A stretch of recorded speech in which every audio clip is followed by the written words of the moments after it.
Then I have two more slides. I'll quickly finish it off.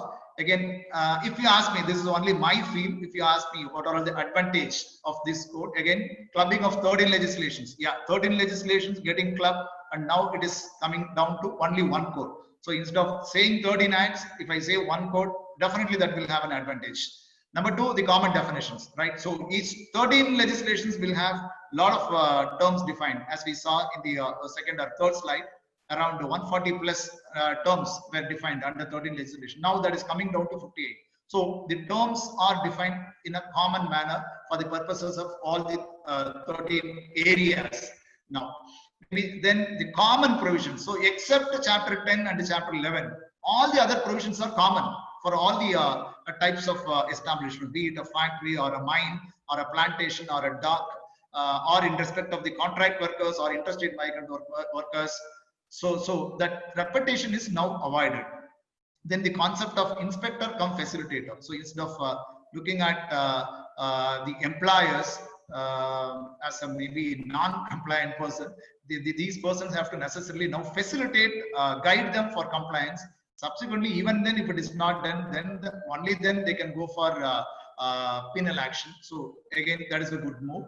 Then flexibility in dynamic factors, like we saw for working hours, the 9 hours daily working hours, 48 hours per week, and the rest interval half an hour. All those are dynamic factors. Now powers are given to the appropriate governments, right, to fix up for their areas, factories working in their functioning in their areas. Then leveraging on technology, as we saw under section 33, right, the maintenance of registers, submission of returns. Technology is leveraged so that the procedure becomes easy and quicker.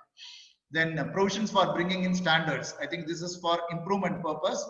The national board as well as the state boards are constituted in order to study and recommend the appropriate governments, and also advise the employers concerned by giving certain standards, right? Maybe to maintain again the health, safety, everything for the purpose of both human beings as well as the environment.